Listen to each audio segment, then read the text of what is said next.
Go, go, go. Go, go, go, go, go. Oh, man.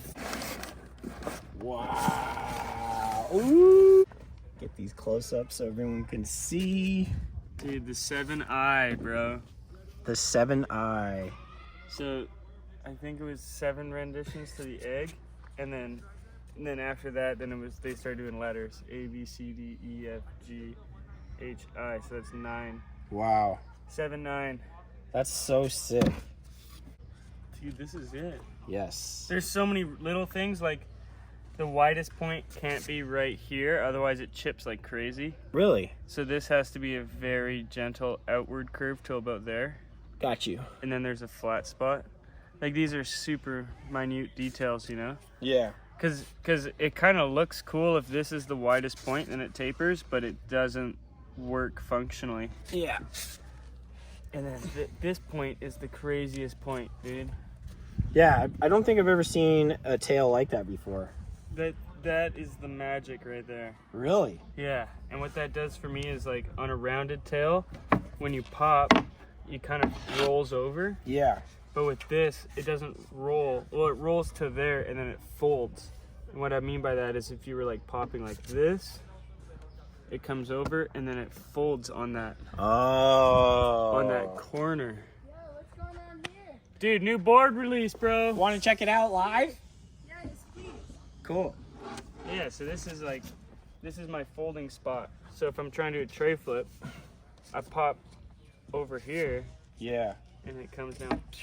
This is my new there. shape. Check it Dude, out. that looks fire. Thanks, man. No The graphic unit. yet. Crazy. When is it coming out? I don't know. They still got to do the graphic, and hopefully this is the final one. I think it's it.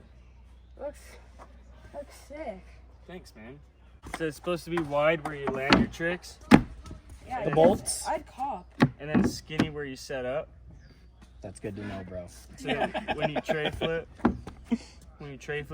it like flicks out of here, right? On this one, it was a little too high up. You know, we're talking really small distances, Yeah. but it was a little too high up for the trays. So this one brought it down just a little bit more, makes it good. But not Sick. so far down that your foot's like way back here, because you're Yeah. gonna tweak your foot so your foot can still rest like. And if you don't want your foot at that line, then this acts as just a point where you can see where your foot is without looking down. This is like the revolution of skateboards. You know, Exactly. like having a space for each trick. This Yeah. man gets it. Yeah. Dude, you see This it? is tight, man. Thanks, bro. Yeah. Hey. Right? So you're like setting up for your trays. Yeah. Boom. You can flick out where it's wide. Set up for your kickflip. You just rest your foot in there. Go straight off the nose. Varial heel. You have your spot. Boom for the flicking. So this whole section is made for flicking. And then this whole section is made for popping. Yeah. Help new skaters a lot because like they don't know what the placing should be. Right. Yeah. Dude, that's the whole intent, dude. I'm glad that you just walked up and you can see that right away. Yeah. He was meant to be here. He was meant to be What here. it's meant to be. And then this square part is like, you draw the lines kind of like that. Right? I drew it kind of terribly. And then out to the wheel. But if you're popping in this square area, it's not going to flip. So if you want to do a big pop shove it or a 360 pop shove it, you don't have to worry about it flipping over so much. It's Yeah. going to be really consistent. And then if you go out here, you don't have to worry about it not flipping because that's going to flip, dude. It's going to be like, bam! Like it's got like a huge pressure pocket right there. For tray flips, if you want to pop it like that so you can flick it like that. That's tight. Yeah. Buttery, right? I'm a cop. I'm a cop. Dude, Oh, this is it, dude. Thanks for coming over. yeah. I'm going to be checking the website. Hell What's yeah, the website name? Pal Peralta. Pal Peralta? Yeah, man. Alright, I'll be there. What was your name, bro? Thaddeus? Good to meet you, Thaddeus. Have a good one. Thank you, you too. Peace out. That was too sick. That was way too sick, man. See, the biggest thing for me is this curve right here. And that just makes all my freestyle stuff work so good. Yeah. But what's troublesome about this curve is when you're doing flip tricks, you don't want a rail that's tapering away, right? You want more to flick. So that's always been my problem, is like, how do I maintain this curve but give the feeling of having long straight rails, like the boards that are best for flipping? So cutting out this makes it feel like the board is actually that wide. And then if you have your ruler out from there, it's like, oh yeah, you have the lines right here. So you can follow the line and see.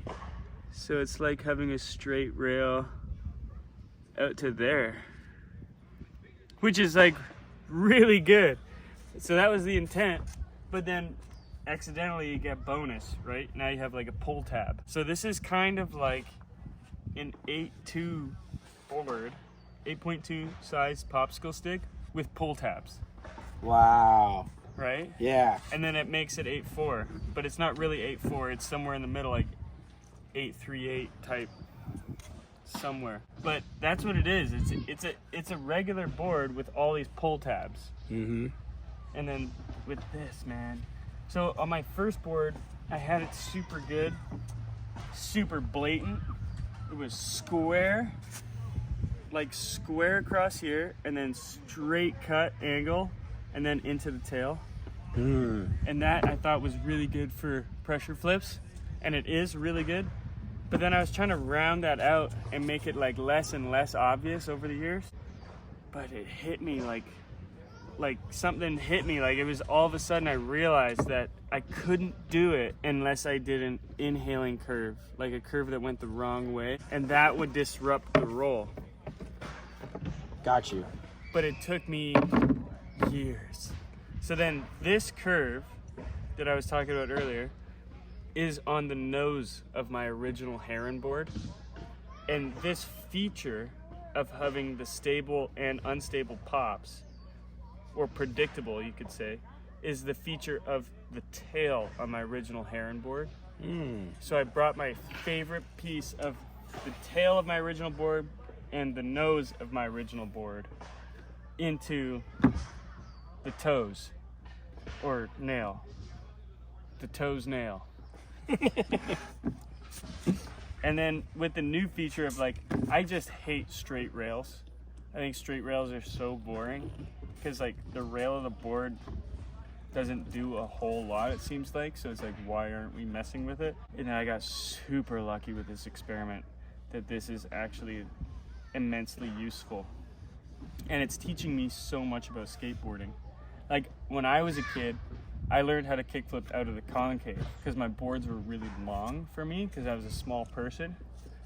I didn't realize that in order to kickflip up onto a rail, to kickflip up over stuff, really, you need to do it out of the nose. It's the difference between ollieing and only lifting your foot this high versus ollieing and scooping the nose and pulling the board up. Yeah, pulling it up with you with your front foot. Yeah, exactly. Like when you're flicking out of here, it can still be going up, but it's not going to be going up with any more force than it started from the pop. Exactly. But when you're flicking out of the nose, you can have a weak pop and flick and throw the board really high. And that's how all the pros do that. So I didn't realize that, oh, I'm landing 100 out of 100 kickflips, but I still don't have a good kickflip. Like if you kickflip out of here, you can do a kickflip down a 10 stair. You can do a kickflip down El Toro. It's not necessary to kickflip out of here until you're trying to go up stuff. Yep. So having a shorter board, and actually this point where it goes from concave into kick, where the kick actually starts, the closeness of that is where your feet can start to hook in for like 360s and different tricks. So you can have a smaller wheelbase, but if that kick is spread out, it's gonna feel different. So like all these things I've been learning recently, and it all combines into this shape. That's beautiful, dude. Thank you, man. I'm really excited. The other thing I figured out the other day was this bump right here, where it comes up. When you flick through that, it's like disrupted. It's like a speed bump. But if you flick through the center, where it's all flat and then out, like that, then your flip tricks are just so much easier. So I was trying to flick like out here and stuff, but it's like you start with your foot there, go from here into whatever direction you want. But dodging these makes everything so much smoother. I never would have thought of that. And then you need these for the other tricks. So tray flip, for example, you will never flick out of the nose. Or varial flip, you don't flick out of the nose. But if you do flick it out of the nose, it's a dolphin flip. Yeah. So It'll fold. Yeah, it'll fold different. So there's different tricks. So when your board's spinning and you're flicking, it's almost always out of the concave. So the concave is very important. These are wide for that reason. But when you're doing a straight flip or you're spinning with the board, like a frontside flip or a backside 360 kick flip, like a blizzard flip, then you're using the actual nose to flick. And that is fascinating, dude. So learning how to actually source where the flicks are sourcing from, where they should go. Because I've seen a lot of tutorials, man, on tray flips saying that you should start with your foot in the center. Because I was studying how different people do different tricks. And that was kind of disheartening because this isn't in the right spot for a tray flip if you're starting in the center. But then I watched Shane O'Neill and I'm like, oh, Shane O'Neill flicks his tray flips way up here. And he's the best at tray flips. Yeah. You know what I mean? At flick tray flips. Yeah. Like there's other guys that don't flick their tray flips, right? And they do the whole thing with their back foot.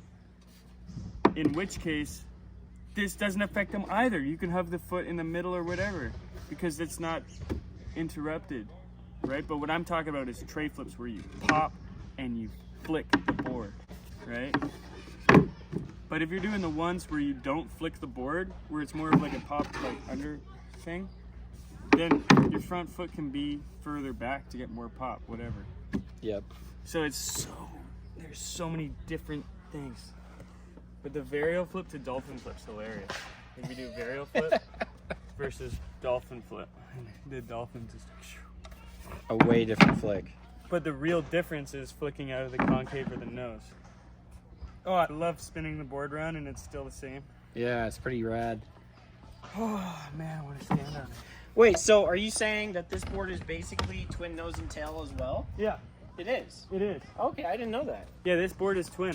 So you can skate it frontwards or backwards. Yeah, absolutely. I love having no graphic to ruin. Oh, the craziest part for vert and stuff, dude. These happen to be in the right spots for grabs.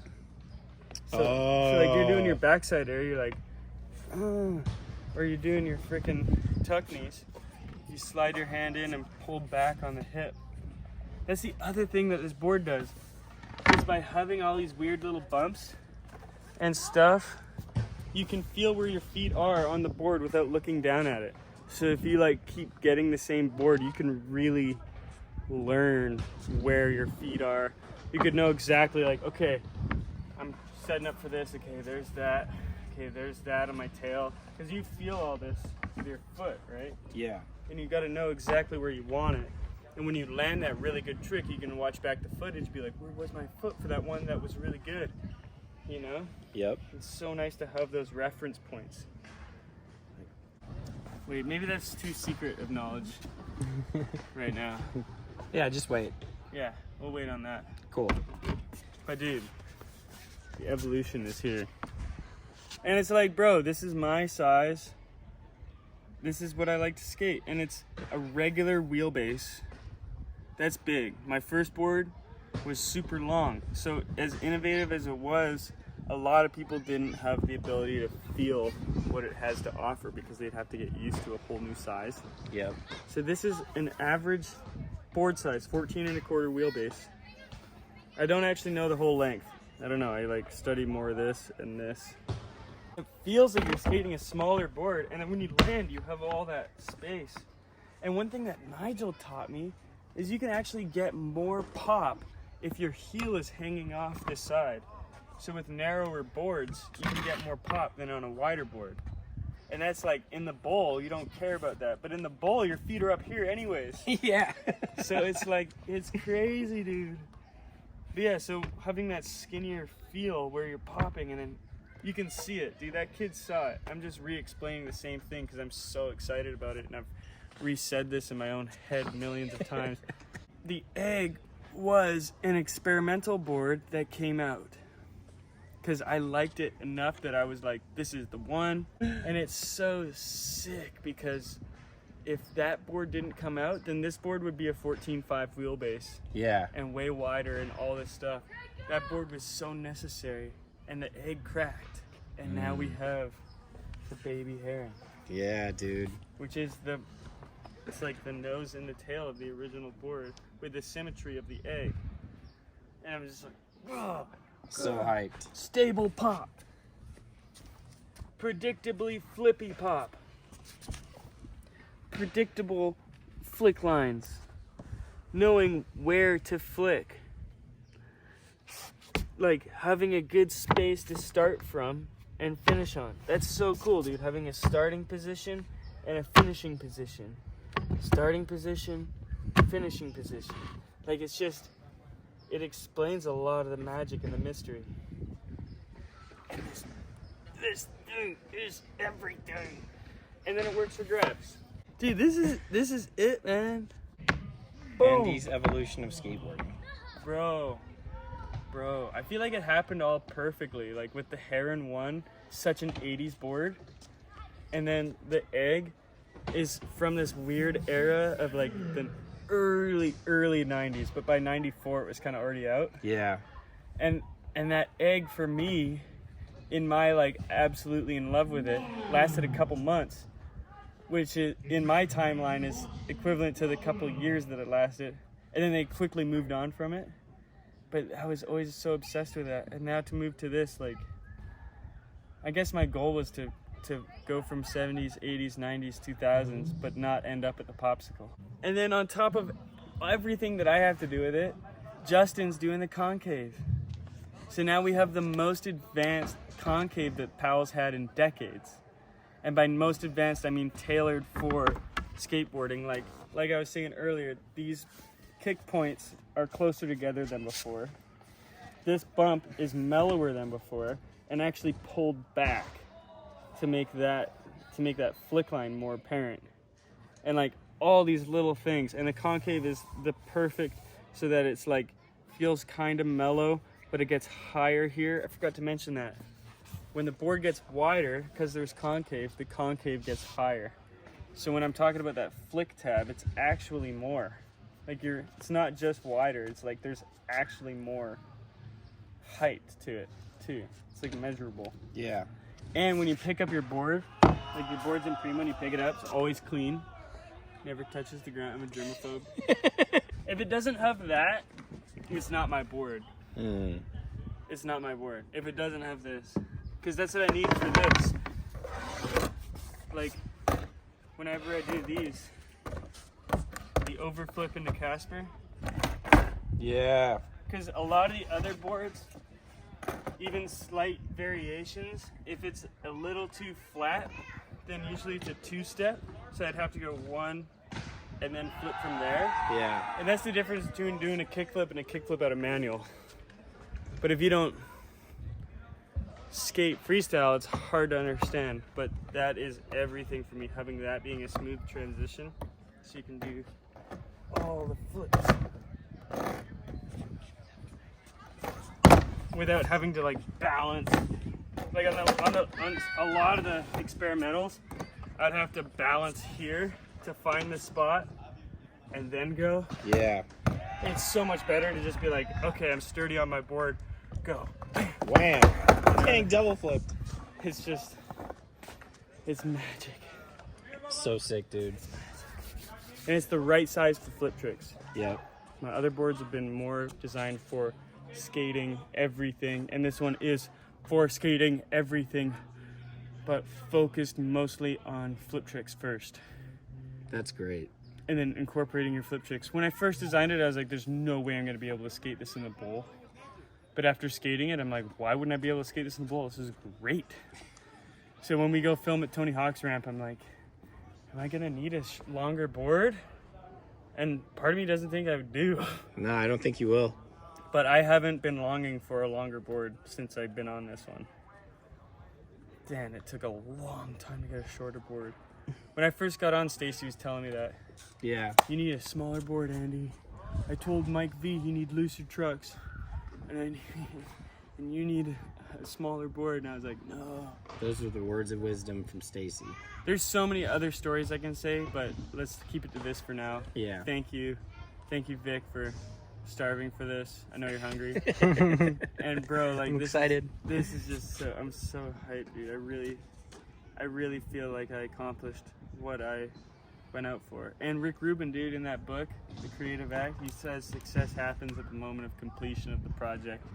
And anything that happens with the fans and how it's received and all that is something else other than success. So I feel pretty damn successful right now. I feel so good, dude. Just the years that go into this. Yep. And the conversations and the hour-long, like the multi-hour FaceTimes, like, no, move that curve this much. And like, is this the one? That's going to be hard for them to sand.